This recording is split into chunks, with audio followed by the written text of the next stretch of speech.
As we dive into the biggest matchups between the Philadelphia Eagles and the Cincinnati Bengals in this crossover episode on the Locked On Podcast Network, brought to you by PrizePicks, where you can use the app and promo code Locked On NFL to win $50 instantly when you play $5 with PrizePicks.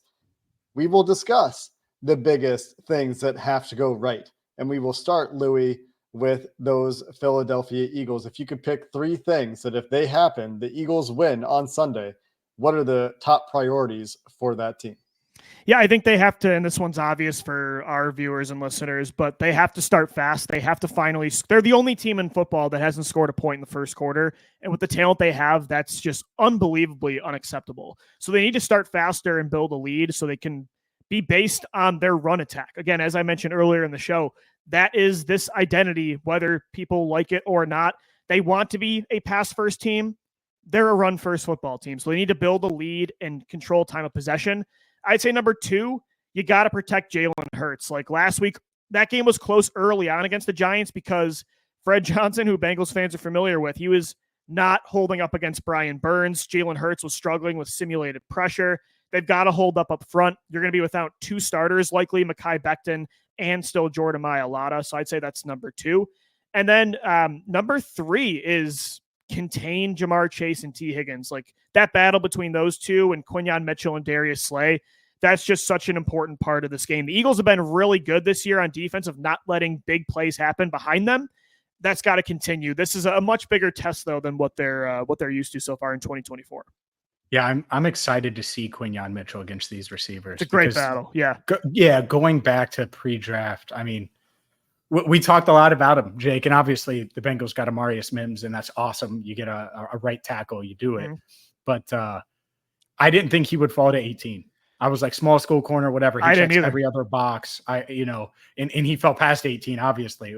And so, yeah, when we were talking about it, it's like, yeah, if Quinyon falls. And so the fact that he's off to a great start doesn't surprise me at all. And the way T. Higgins and Jamar Chase are playing, that's going to be a heck of a battle.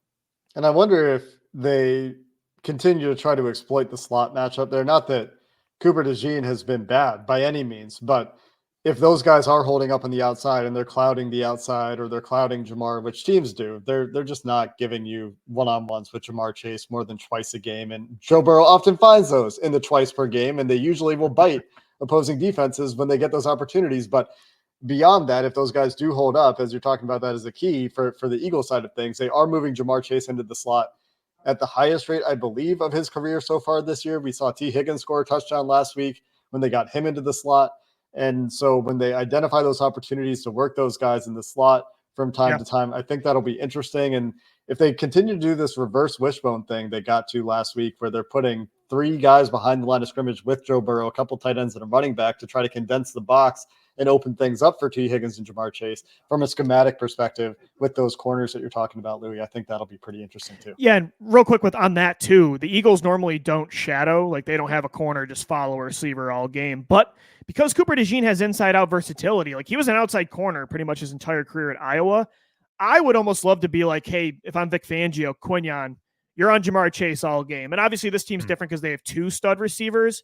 But I don't know. I would kind of like that. That's kind of my defensive mindset. They're probably not going to do that. But DeJean does have that versatility, so it provides you some more optionality. So I'm very curious to see what Fangio, because he's been a lot more aggressive, playing more man coverage than he was the first month of the year. I wonder if he goes back to kind of more that conservative approach he had in coverage, at least the first month of the season. So that's going to be a fun chess match. Well, if they can hold up in man, you can take things away from the Bengals. Like they rely on their receivers being able to beat man, and teams thus are generally afraid to play it. But the Browns, maybe not as much in this most recent week where there's more man than we're used to, but last year would play a lot of man, and then their corners would hold up, and the Bengals offense looked kind of rough in that challenge. But that will be interesting to see what Fangio's approach is. He obviously has he's got some familiarity with this personnel from Cincinnati from a previous matchup, even if it was a few years ago. James, let's talk about the Bengals side of things. When you're thinking about the Bengals' keys to victory, you might echo Louis in some regards, but what are the three things that have to go right for the Bengals to win in the whiteout? A lot of people in Cincinnati are talking about pressure and defense and all of those things. But number one is protecting Joe Burrow. Don't let that front. Louis said it earlier in the show, 13 sacks the past 2 weeks. You have to protect Joe Burrow, keep him upright. The Bengals are going to throw the ball. He needs to be able to be upright to throw the ball. Number two, you certainly want to contain Saquon Barkley, because if you can't contain Saquon Barkley and he's getting those explosive runs, it's going to open up everything else. The deep ball to A.J. Brown, Devontae Smith running across the middle or running a deep post, or all of those things that we've seen those guys do at such a high level. And then number three, this defense has forced big plays. Last week, 2 interceptions, 4 sacks, 11 quarterback hits. The Fred Johnson factor is a big one. Take advantage of that, exploit that. And if you're limiting Saquon, then you should be able to get pressure on Jalen Hurts and take advantage of that. So I think those are the 3 things. If you're protecting Joe Burrow, the offense should find enough out there, enough big plays or enough plays to win. And then it's all on the defense to slow Saquon down, eliminate those explosives, and create some big plays to get the ball back in the offense's hands. Yeah, I would say if there is one matchup that can make or break this game, it really is Fred Johnson against Hendrickson. Like, the only reason that game kind of got out of hand was because Brian Burns got hurt. Kellen Moore was not doing a good job of giving Johnson help. Like, there weren't a lot of tight ends helping with any sort of chip blocks, running backs. So they got to have a better plan for Hendrickson, or Jalen Hurts. Like, he could be in for a long day. That's going to be an interesting matchup to watch.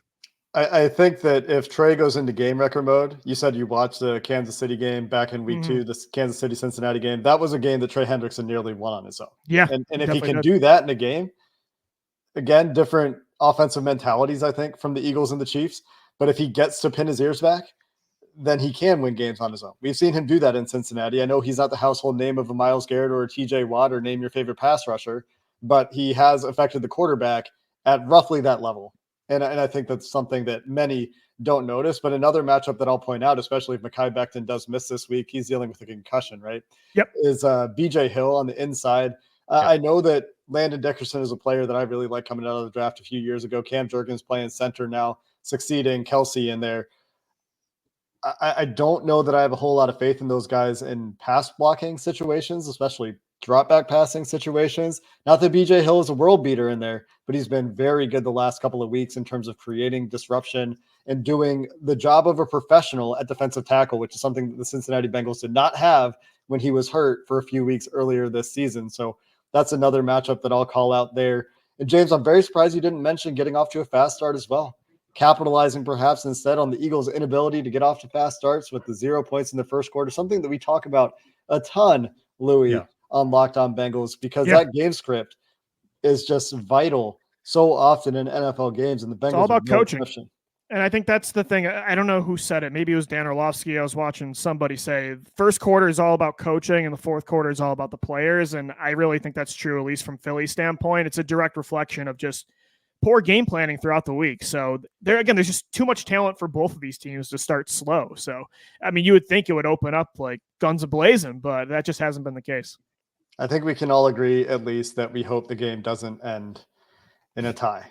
Yes. Yeah. Don't punt with 30 seconds left if you're Nick Sirianni like Doug Peterson did, or whatever the situation was.